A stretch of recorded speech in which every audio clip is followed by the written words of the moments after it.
Can exercise really make us happier, more resilient, and more energetic? Stay tuned to find out. I'm Dr. Vicki Petz Casper. I practiced obstetrics and gynecology for 20 years until I landed on the other side of the sheets as a very sick patient. When my own body betrayed me, I took a handful of pills to manage my disease and another handful to counteract the side effects. My health was out of control. Through surgery, medications, and lots of prayers, I regained my strength only to face another diagnosis. My doctor challenged me to make radical changes through lifestyle medicine. Now I feel great and I want to help you make changes that make a difference. Healthy Looks Great on You podcast takes you to many medical schools so you can learn the power of lifestyle medicine. If you're ready to take control of your health, you're in the right place.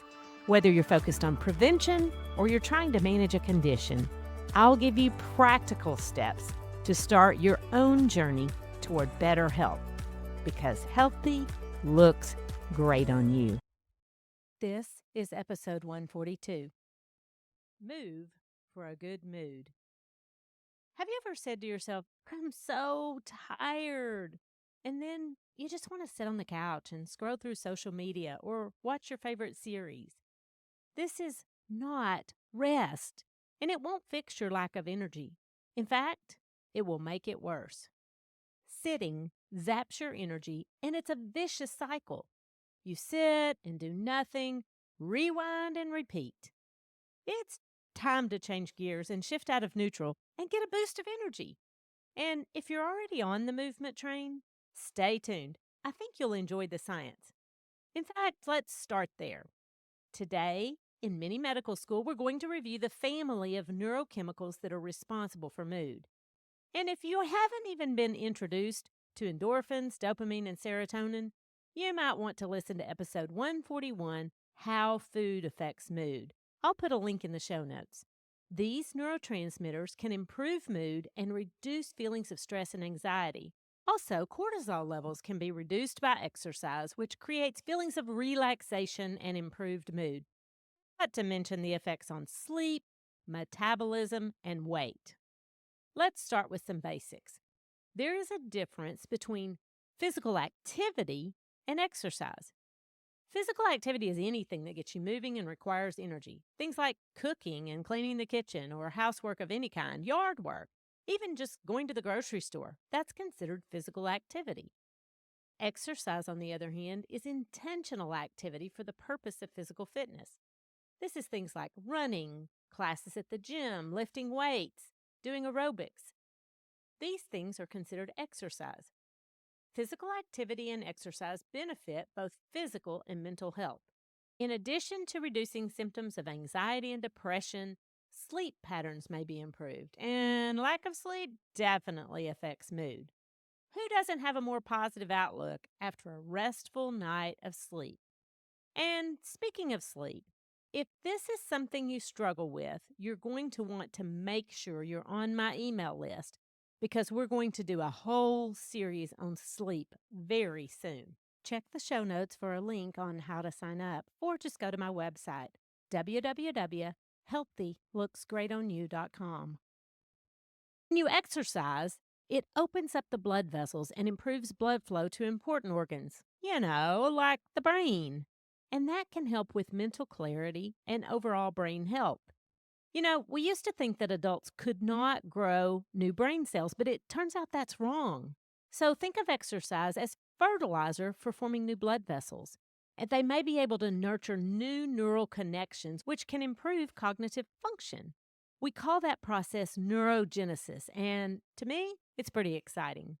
And if that's not enough reason to get off the couch, there are some studies that suggest that regular exercise may at the very least delay dementia in people who are predisposed to it.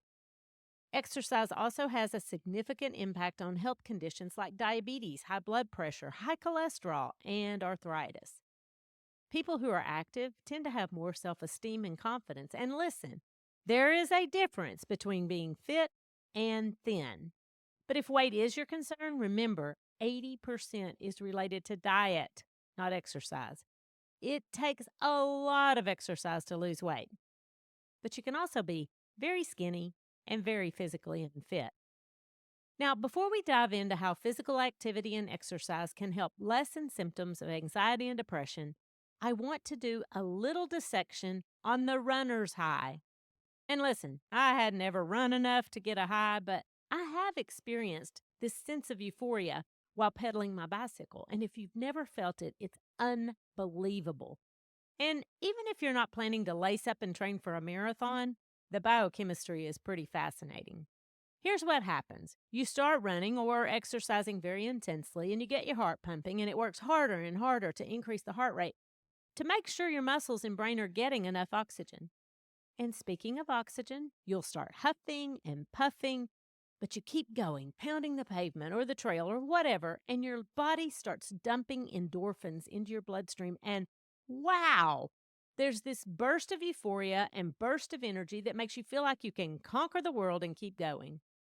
It doesn't last long, and it's actually pretty uncommon to experience, but it gives us a little inside look at what exercise can do naturally to cause feelings of elation. But here's the deal. You don't have to train for an Ironman to see benefits. Even moderate levels of exercise may improve mental health, lessening feelings of depression and anxiety. And the benefits of regular physical activity on mood are not temporary like the runner's high. When you think about someone who is physically fit, you picture someone with big old, well-defined muscles. But it's not just the external that gets the benefit. People who exercise regularly have not only bigger muscles, but also a bigger hippocampus. A hippo what?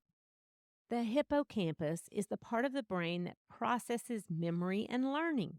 So, exercise can improve memory and help focus, particularly on what we call the ability to switch tasks without chasing squirrels.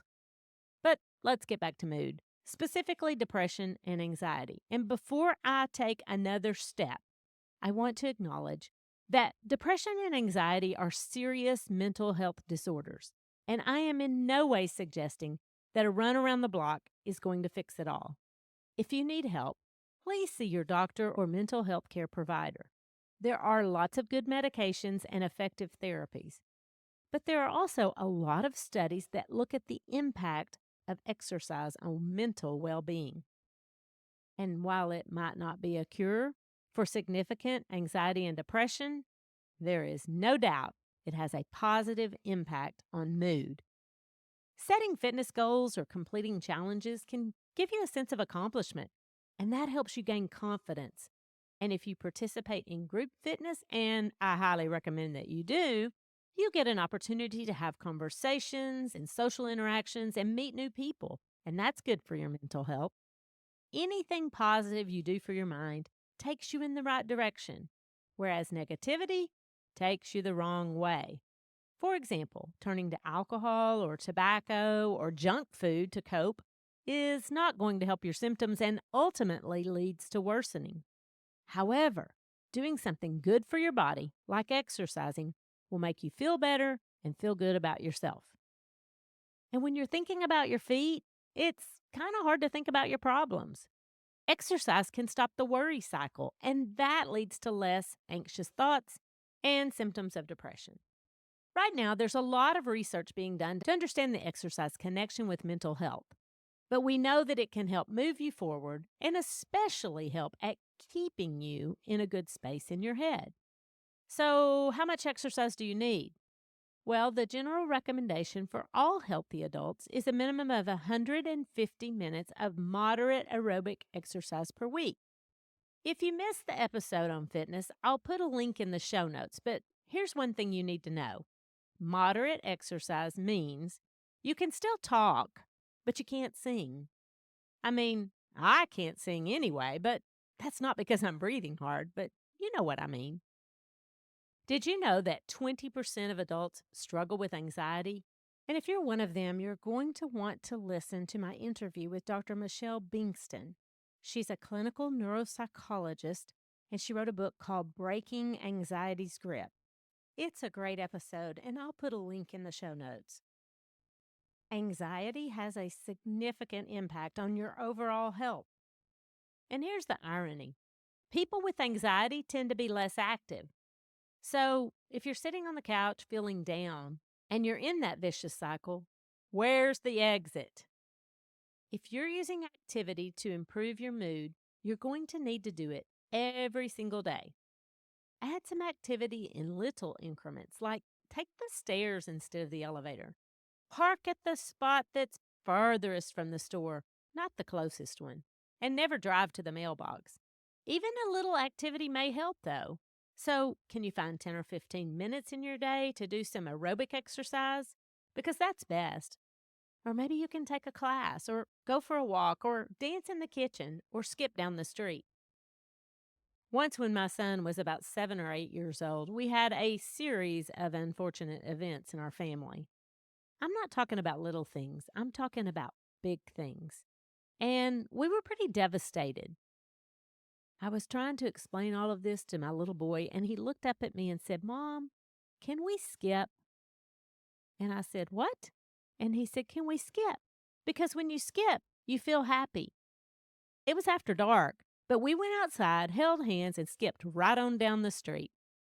I've always wondered if any of the neighbors were watching. But you know what? It worked. We skipped and we felt happy.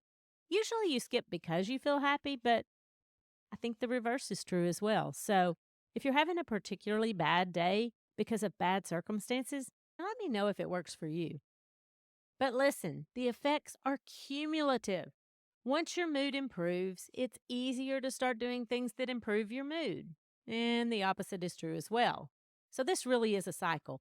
And to make sure you stick with it, find something you enjoy doing. Maybe you want to set some SMART goals. You remember SMART goals, right? S is for specific, like I'm going to skip. M is for measurable. I'm going to skip to the neighbor's house. A is for accountable. Accountability makes a huge difference in achieving your goals. So I'm going to skip with my son. R is for relevant. I'm going to skip so I don't feel blue. And T is time bound. I'm going to skip every night. Now, we all have good intentions, but sometimes there are barriers to success. And it's super helpful to identify those barriers so that you can overcome them. I have a course called 7-Day Prescription for Change. If you're interested, there's a link in the show notes. It's kind of intense, but it's only a week. There's a downloadable workbook and videos that you can watch to help you meet your goals. But don't think of exercise as a hard pill to swallow. There are enough things in life that you should do. Instead, think of it as therapy, a tool to help you improve your mood. Exercise distracts your mind from the worry cycle. It can decrease muscle tension, increase your heart rate, and release those feel-good neurotransmitters that improve mood. It actually changes the brain in ways that help us think more clearly and calm our emotions. The effect is cumulative. The more exercise, the better. But a single burst of activity can mitigate anxiety over a situation, such as skipping. And here's another thing that helps: get out in nature. Studies have shown that time in nature has a calming effect. So if you exercise outdoor, you get a double benefit. Now, depression is a serious condition and it affects over 2.5 million people throughout the world. And I'm not suggesting that people with moderate or severe depression can sweat it off. But exercise does dampen the effect of stress. And stress takes a serious toll on our body and our mind. And the best exercise is one that you enjoy and that you're going to stick with over the long haul. But mix it up so you don't get bored. Aerobic exercise is best, but any physical activity helps. Remember, physical activity is just movement, like getting out in the garden and getting your hands in the dirt. That is very therapeutic for a lot of people. Or play pickleball. Goodness knows that's gone viral recently. My stepson is getting married soon, and so my husband and I dance in the kitchen, and I can promise you, we laugh. Partly because our dancing skills are out of sync. But what if you feel worn out by your daily activities? Well, exercise regularly and you'll feel better physically and not be worn out by those daily activities. And then that makes you feel better physically and that makes you feel better mentally. And then you want to exercise. See how this goes? It is definitely a cycle. And what about yoga? Yoga is an ancient Chinese practice that focuses on holistic health, meditation, breathing exercises, and physical postures. Now, if you're doing flow, you might get your heart rate up. But most of the time, you're holding poses. And if you don't focus, then you will not be able to balance. So when you change your focus to maybe that spot on the floor so that you don't fall over, you're not really thinking about all the stuff that's making you anxious. So that's how that works. And when it comes to focus, you have a choice. And it can become a habit to focus on your problems. That's why Scripture tells us, fix your eyes on Jesus. He is the author and perfecter of our faith. But if you feel stuck in your feelings of anxiousness and depressive symptoms, and I use the word depressive symptoms because what I'm really talking about is just feeling down or feeling blue, then move out of that place. It's going to require some effort. But are you ready to get moving? Because movement makes you feel more healthy, and healthy looks great on you.